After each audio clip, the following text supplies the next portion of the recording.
결혼식을 엿새 앞둔 어느 토요일 오후 민주는 아버지 기태의 서재에서 신혼여행 경비 봉투를 찾고 있었다. 서랍을 하나씩 열어보던 민준의 손끝이 낡은 가죽 수첩 사이에 끼어 있던 메모지 한 장에 닿았다. A4 용지를 4번 접은 크기의 그 종이에는 붉은 볼펜으로 지연 부업 완료라는 짧은 문장이 적혀 있었다. 민준의 심장이 순간 내려앉았다. 5억이라는 금액, 완료라는 표현.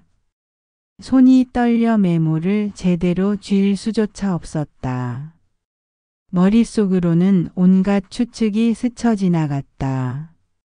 혹시 사업 자금인가, 아니면 결혼 지참금 같은 건가.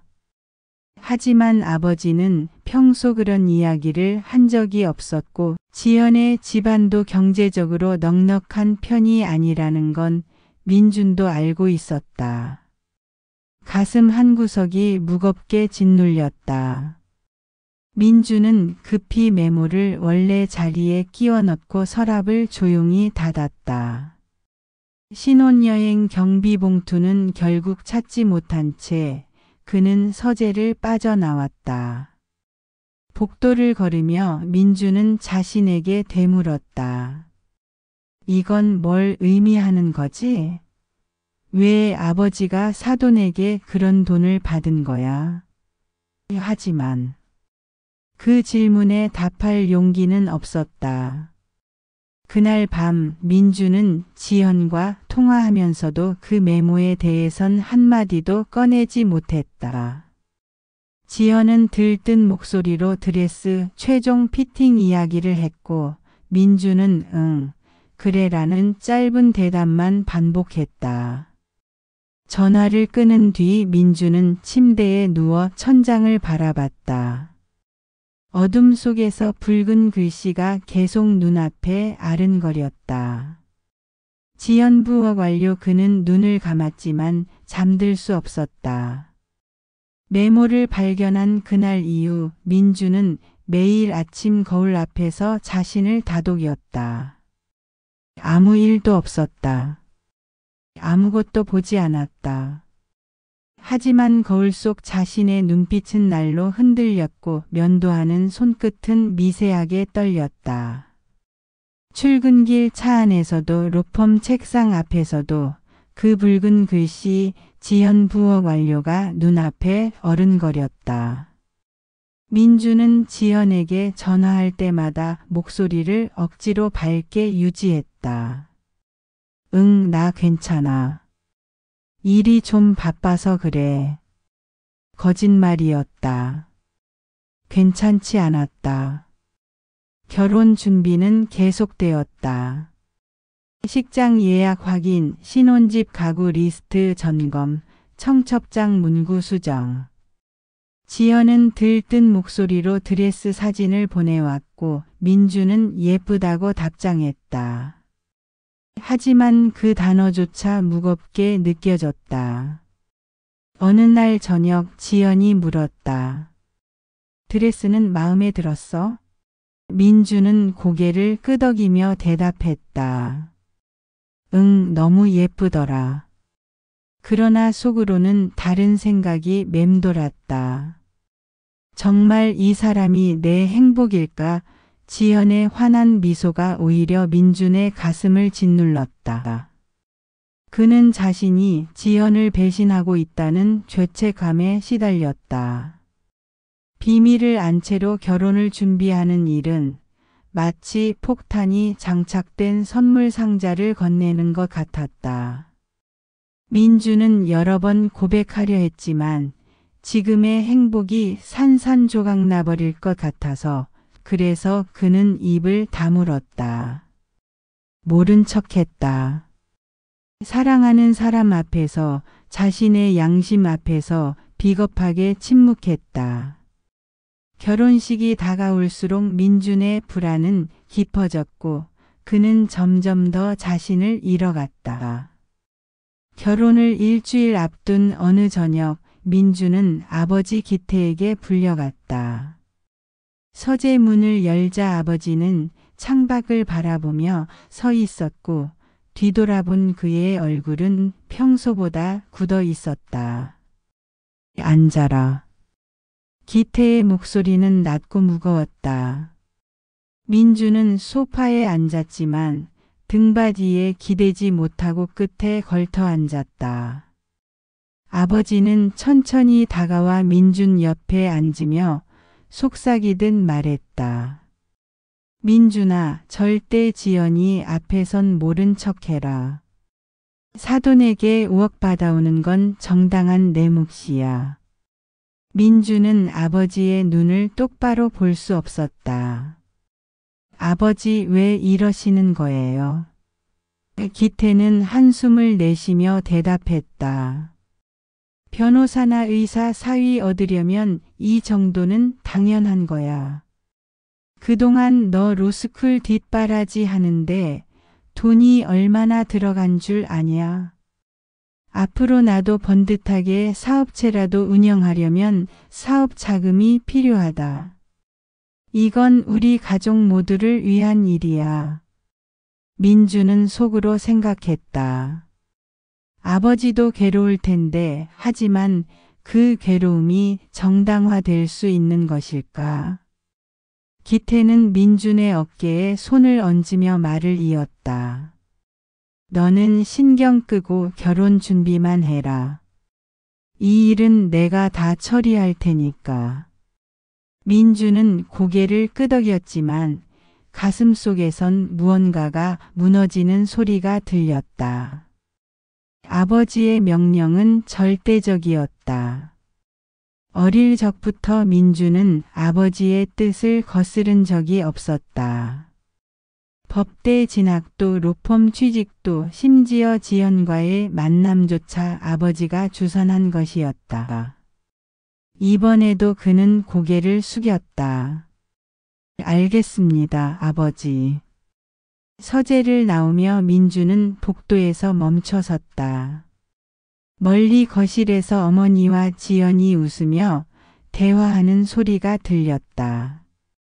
그 밝은 웃음소리가 민준의 귀에는 비명처럼 들렸다. 그는 주먹을 쥐었다. 손톱이 손바닥에 파고들었지만 아프지 않았다. 이미 마음이 더 아팠기 때문이다. 그날 밤 민주는 잠들지 못했다. 아버지의 속삭임이 계속해서 귓가에 맴돌았고 그는 베개에 얼굴을 묻고 조용히 신음했다. 왜 나한테 이러시는 거예요? 결혼 전날 저녁 민주는 예상치 못한 전화를 받았다. 지현의 아버지 박태석이었다. 민준 씨, 잠깐 만날 수 있을까요? 혼자서요. 목소리는 침착했지만 어딘가 지친 기색이 역력했다. 민주는 가슴이 철렁 내려앉았다. 그들은 조용한 찻집에서 만났다. 아버님 태석은 손을 들어 민준의 말을 막았다. 괜찮습니다. 우리 지연이가 행복하다면 그 정도는 기꺼이 할 수 있어요. 하지만 그의 눈가에는 깊은 피로가 서려 있었다. 민주는 그 순간 깨달았다. 그 돈은 쉽게 마련된 것이 아니었다. 아마도 태석은 집을 담보로 잡았거나 평생 모은 저축을 털었을 것이다. 태석은 차를 한 모금 마시고는 천천히 입을 열었다. 돈은 중요하지 않아요. 우리 지연이를 부탁합니다. 민주는 고개를 숙였다. 태석의 눈빛에는 딸을 향한 애절한 사랑과 어쩔 수 없이 굴복해야 했던 자괴감이 뒤섞여 있었다. 민주는 그 표정을 차마 똑바로 볼 수 없었다. 네, 그렇게 하겠습니다. 민준의 대답은 무겁게 가라앉았다. 태석은 안도의 한숨을 내쉬며 고개를 끄덕였다. 고맙습니다, 민준 씨. 당신을 믿습니다. 찻집을 나서며 민주는 주먹을 꽉 쥐었다. 그 5억은 사랑의 증표가 아니라 거짓과 배신의 무게였다. 하늘은 어두웠고 거리의 네온사인만이 차갑게 빛났다. 민주는 차 안에 앉아 봉투를 내려다보았다. 눈물이 핑 돌았지만 그는 꾹 참았다. 이제 돌이킬 수 없어. 내일이면 결혼식이야. 하지만 그의 가슴 속에선 무언가가 깨지는 소리가 계속해서 울려 퍼졌다. 민주는 무거운 발걸음으로 집에 돌아왔다. 아버지 기태가 서재에서 기다리고 있었다. 민준아, 앞으로 매달 나한테 200만 원씩 보내라. 민주는 멍하니 아버지를 바라봤다. 네? 아버지, 그게 무슨 사업 자금 회전하는 데 필요해. 내가 로펌에서 버는 돈이면 충분히 감당할 수 있잖아. 월 200만 원 코박코박 입금해. 기태의 목소리는 단호했고 협상의 여지는 없었다. 민주는 숨이 막혔다. 5억도 모자라 이제 매달 200만 원을 아버지에게 바쳐야 한다니. 이건 결혼이 아니라 평생 이어질 착취였다. 아버지, 이건 너무하시는 거 아닙니까? 뭐가 너무해? 이 집안을 키운 게 누군데. 내가 로펌 변호사 될 수 있었던 것도 다 내 덕분이야. 민주는 더 이상 말할 수 없었다. 아버지 앞에서 그는 언제나 무력했다. 그날 밤 민주는 창밖을 바라보며 눈물을 흘렸다. 5억의 무게와 매달 200만 원의 족쇄, 그리고 사랑하는 사람을 속이고 있다는 죄책감이 그를 짓눌렀다. 결혼식 당일 아침 민주는 거울 앞에 서서 턱시도 넥타이를 매다가 손을 멈췄다. 거울 속 자신의 얼굴은 창백했고 눈 밑에는 짙은 다크서클이 드리워져 있었다. 이대로 결혼식장에 들어갈 수 있을까?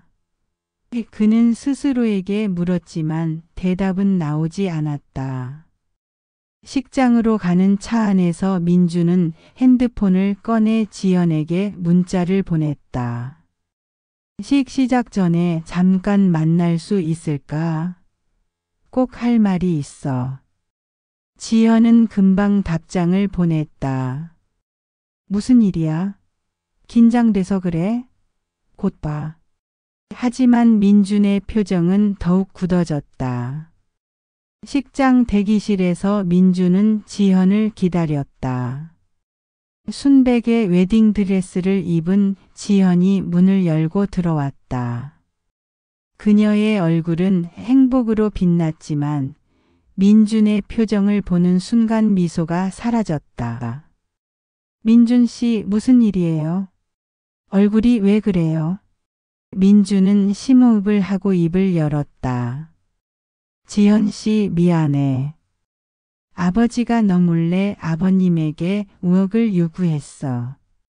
그리고 나한테 매달 200만 원씩 아버지한테 보내라고 했어.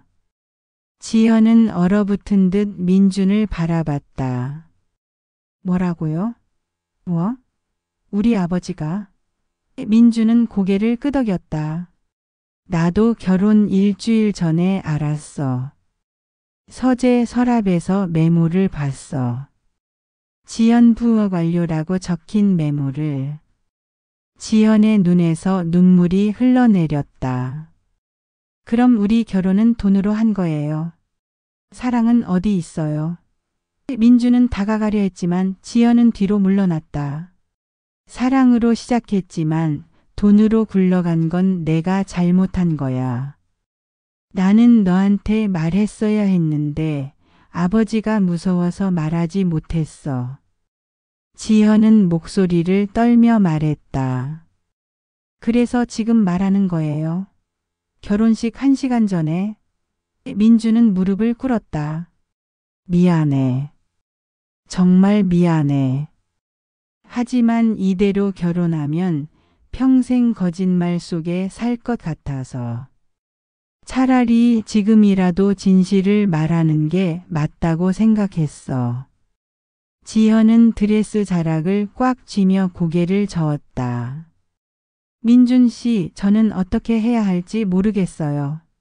우리 아버지가 5억을 어떻게 마련했을지 생각하면. 그리고 당신은 그걸 알면서도 저한테 아무 말도 안 했잖아요. 민주는 대답할 수 없었다. 그의 침묵이 모든 것을 말해 주었다. 지현은 눈물을 닦으며 문을 열었다. 잠깐만 혼자 있을게요. 생각 좀 해야겠어요. 문이 닫히고 민주는 텅 빈 대기실에 혼자 남았다. 밖에서는 하객들의 웃음소리가 들렸지만 그에게는 조롱처럼 들렸다. 지현은 대기실 밖복도 끝 작은 라운지에 홀로 앉아 있었다. 순백의 드레스는 여전히 아름다웠지만 그녀의 마음은 산산조각 나 있었다. 손에 든 부케를 내려다보며 그녀는 지난 1년간의 기억들을 떠올렸다. 민준과 처음 만났던 날 그가 수줍게 건넨 커피 한 잔.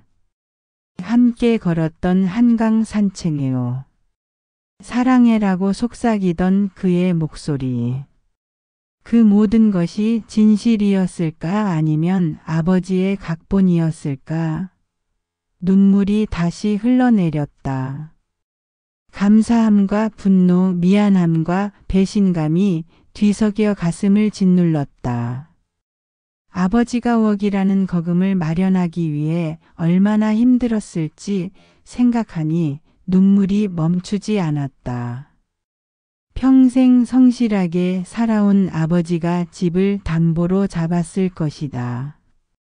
그 무게를 생각하면 숨이 막혔다. 동시에 민준에 대한 배신감이 밀려왔다. 왜 진작 말하지 않았을까? 나를 사랑한다면서 왜 일주일이나 숨겼을까? 지현은 부케를 꽉 쥐었다. 꽃잎이 구겨졌지만 그녀는 신경 쓰지 않았다. 문득 민준의 마지막 말이 떠올랐다. 사랑으로 시작했지만 돈으로 굴러간 건 내가 잘못한 거야. 그 말에는 진심이 담겨 있었다. 민준도 괴로워하고 있었다. 하지만 그게 용서의 이유가 될 수 있을까? 지현은 혼잣말처럼 중얼거렸다. 어떻게 이럴 수 있지? 사랑한다면서 왜 나만 속였을까? 그녀는 핸드폰을 꺼내 아버지에게 전화를 걸까 망설였다. 하지만 손가락이 멈췄다. 아버지에게 물으면 뭐라고 대답할까? 내가 행복하라고 그랬다고 말할 것이다. 그 대답이 너무나 뻔해서 차라리 묻지 않는 게 나을 것 같았다. 시간이 흘렀다. 밖에서는 식시작을 알리는 음악이 희미하게 들려왔다. 플래너가 급하게 문을 두드렸다. 신부님, 입장하셔야 해요. 지현은 천천히 일어났다. 거울 앞에 서서 눈가에 눈물 자국을 닦아냈다. 메이크업은 번져 있었지만 다시 고칠 시간은 없었다. 그녀는 깊게 숨을 들이마셨다. 일단 식은 올려야 해. 하객들이 다 왔고 아버지도 기다리고 계셔. 나중에 생각하자. 하지만 복도를 걸으며 그녀의 발걸음은 무거웠다.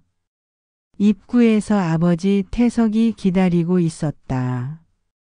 지연아, 괜찮아? 태석은 딸의 번진 화장을 보며 걱정스러운 표정을 지었다. 지연은 억지로 미소를 지었다. 네, 아빠. 괜찮아요. 하지만 아버지의 팔을 잡는 그녀의 손은 차갑게 떨리고 있었다. 그날 밤 결혼식은 무사히 끝났다.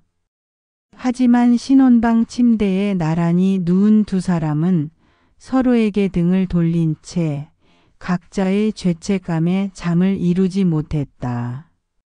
신혼여행에서 돌아온 후 민준과 지연은 새로 마련한 아파트에서 생활을 시작했다. 겉으로는 평범한 신혼부부였지만 두 사람 사이에는 보이지 않는 금이 가 있었다. 매달 25일 민주는 아버지 계좌로 200만 원을 이체했다. 그때마다 통장 잔고를 확인하는 지연의 표정은 굳어졌다. 또 나갔네요. 지연이 조용히 말했다. 민주는 고개를 돌렸다. 미안해. 미안하다는 말로 다 되는 건 아니에요, 민준 씨. 지연의 목소리에는 피로가 묻어났다. 200만 원은 단순한 돈이 아니었다. 그것은 두 사람이 꿈꾸던 미래를 갉아먹는 독이었다. 여행 가고 싶다던 지연의 소망, 아이를 위한 저축, 더 나은 집으로 이사하려던 계획. 모든 것이 매달 빠져나가는 200만 원 앞에서 무너졌다. 어느 날 저녁 지연이 퇴근한 민준에게 물었다. 민준 씨, 이게 우리가 원하던 결혼인가요? 민준은 넥타이를 풀며 대답했다. 미안해, 더 노력할게.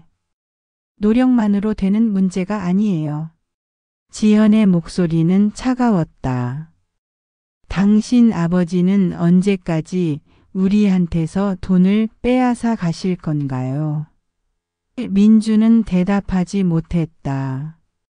아버지에게 한 번도 제대로 저항하지 못한 자신이 비겁하게 느껴졌다. 지연은 계속 말했다. 우리 아버지는 5억을 마련하느라 집까지 담보로 잡으셨어요. 그런데 아버님은 매달 200만 원씩 받아가시잖아요. 이게 공평한가요? 민주는 소파에 주저앉았다. 나도 어떻게 해야 할지 모르겠어. 그날 밤부터 두 사람은 점점 더 말이 없어졌다. 아침에 일어나도 인사는 형식적이었고 저녁 식사는 침묵 속에서 이루어졌다. 민주는 점점 더 늦게 귀가했고 지연은 친정에 가는 횟수가 늘어났다. 어느 주말 민준이 거실에서 서류 작업을 하고 있을 때 지연이 말했다. 민준 씨, 우리 상담 받는 게 어때요? 민준은 고개를 들었다. 상담? 부부 상담이요. 이대로는 안 될 것 같아요. 지연의 눈에는 마지막 희망이 남아 있었다. 민주는 고개를 끄덕였다. 그래, 해보자. 하지만 그의 목소리에는 확신이 없었다. 상담을 받기 시작했지만 근본적인 문제는 해결되지 않았다. 매달 200만 원은 여전히 빠져나갔고 민주는 아버지에게 한마디도 하지 못했다.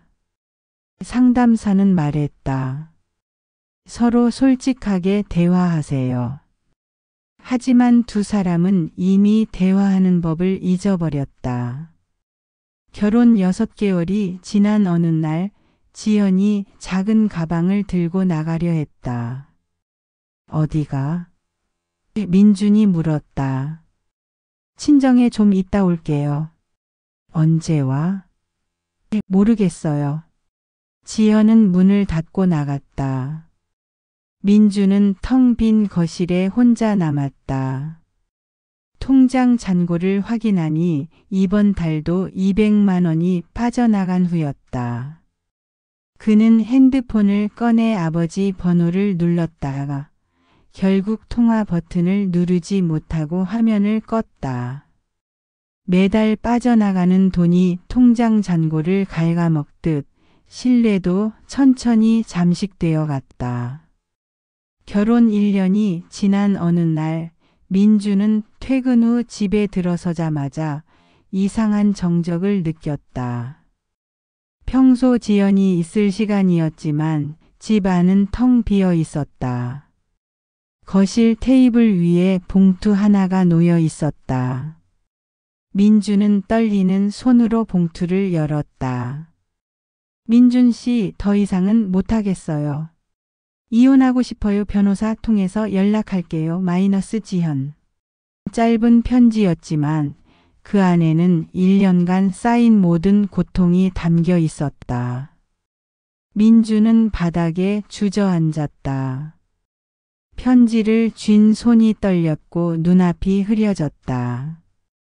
그는 지현에게 전화를 걸었지만 벨소리만 울리다 음성사서함으로 넘어갔다. 문자를 보냈다. 지연아, 미안해. 다시 한번 기회를 줘. 제발. 하지만 답장은 오지 않았다. 다음 날 민주는 간신히 로펌에 출근했다. 하지만 서류를 보는 내내 글자가 눈에 들어오지 않았다. 일주일 후 지현의 변호사로부터 이혼 소송 통지서가 도착했다. 민주는 서류를 보며 무너졌다. 모든 게 나 때문이다. 아버지, 왜 그랬나요? 그는 처음으로 아버지에게 전화를 걸었다. 아버지, 지연이가 이혼하자고 해요. 기태의 목소리는 차갑게 들렸다. 그래서 내가 잘못 관리한 거지. 아버지가 5억 받으시고 매달 200만 원씩 가져가셔서 이렇게 된 거잖아요. 민주는 생애 처음으로 아버지에게 소리쳤다. 뭐? 감히 아버지한테 대드는 거야? 내가 지금까지 누구 덕분에 살았는데. 전화는 끊어졌다. 민주는 핸드폰을 던졌고 화면이 깨졌다. 이혼 조정은 빠르게 진행되었다. 지현은 법정에서 민준을 바라보지도 않았다. 피고는 결혼 생활 동안 원고를 속이고 경제적 부담을 가중시켰습니다. 지현의 변호사가 말했다. 민주는 반박하지 않았다. 모든 게 사실이었기 때문이다. 판결이 내려졌다. 이혼. 두 글자가 민준의 인생을 갈라놓았다. 이혼 후 민준은 무너지기 시작했다. 그날 밤부터 술을 마시기 시작했다. 편의점에서 소주를 사서 혼자 마셨다. 한 병, 두 병, 세 병. 취해야 잠들 수 있었다. 깨어나면 다시 술을 찾았다. 출근도 제대로 하지 못했다. 지각이 잦아졌고 아예 출근하지 않는 날도 생겼다. 상사가 전화를 걸어도 받지 않았다. 회의에 나가도 멍하니 앉아있기만 했다. 동료들이 걱정스러운 눈빛으로 그를 바라봤지만 민주는 신경 쓰지 않았다. 식사는 거의 하지 않았다. 배가 고프면 라면으로 때웠고 그마저 귀찮으면 그냥 굶었다. 몸무게는 10kg 넘게 빠졌고 얼굴은 헬쑥해졌다. 셔츠는 구겨진 채로 입었고 면도도 하지 않아 수염이 덥수룩했다. 한 달이 지나자 상사가 민준을 불러 말했다. 민준 씨, 이러면 안 되죠. 클라이언트 미팅도 빠지고 서류 작업도 제대로 안 하고. 도대체 무슨 일입니까? 민주는 고개를 숙였다. 죄송합니다. 죄송하다고 다 되는 게 아니에요. 좀 쉬는 게 어때요? 휴직계 내세요. 휴직이요? 네, 몸도 마음도 좀 추스르고 오세요. 민주는 알았다. 이건 휴직이 아니라 사실상의 해고 통보였다. 그는 로펌 사무실을 나와 거리를 걸었다. 어디로 가야 할지 몰랐다. 집으로 돌아가도 텅 빈 아파트만 기다리고 있을 뿐이었다. 어느 날 어머니가 찾아왔다. 민준아, 이게 무슨 꼴이니? 어머니는 쓰레기로 가득 찬 집을 보며 울었다. 민준은 대답하지 않았다. 어머니는 민준을 집으로 데려갔다. 하지만 아버지 기태는 민준을 외면했다. 민준은 자신의 방에 틀어박혀 나오지 않았다. 밤마다 지연의 얼굴이 떠올랐고 자책이 밀려왔다. 이제는 아버지를 용서할 수도 나 자신도 용서할 수 없어. 그는 벽을 향해 중얼거렸다. 회복은 불가능했다. 민주는 깊은 어둠 속으로 가라앉고 있었다. 사랑하는 구독자 여러분, 민준의 이야기를 끝까지 들어주셔서 감사합니다. 이 이야기는 한 아버지의 욕심이 얼마나 큰 상처를 남기는지 보여줍니다. 기태는 나쁜 사람이 아니었습니다. 다만 자식에게 그동안 투자한 돈이 많다는 명목으로 아들의 성공이 자기 덕분이라는 착각으로 선을 넘어버렸을 뿐입니다. 여러분, 우리 자식들은 우리 소유가 아닙니다. 그들은 독립된 인격체이며 자신만의 삶을 살아갈 권리가 있습니다. 우리가 평생 애써 키웠다고 해서 그들의 인생까지 우리 뜻대로 꾸릴 수는 없습니다. 자식에게 기대는 것, 도움을 바라는 것은 자연스러운 일입니다. 하지만 그 기대가 자식의 행복을 짓밟는 순간 그것은 사랑이 아니라 폭력이 됩니다. 5억이라는 돈도 매달 200만 원도 결국 민준과 지연의 사랑을 지켜주지 못했습니다. 오히려 모든 것을 파괴했습니다. 이제는 내려놓으실 때입니다. 자식이 이루어야 할 꿈, 자식이 벌어와야 할 돈, 자식이 보여줘야 할 효도. 그 무거운 기대들을 조금씩 내려놓으세요. 자식이 행복하게 웃는 모습, 그것만으로도 충분하지 않으신가요? 여러분이 자식을 진정으로 사랑하신다면 그들이 자유롭게 숨 쉴 수 있도록 한 발짝 물러서 주세요. 여러분의 사랑이 족쇄가 아니라 날개가 되어 자식들이 더 높이 날 수 있기를 바랍니다. 그리고 기억하세요. 여러분의 행복도 중요합니다. 자식에게 의지하지 않아도 여러분은 충분히 존엄하고 가치 있는 분들입니다.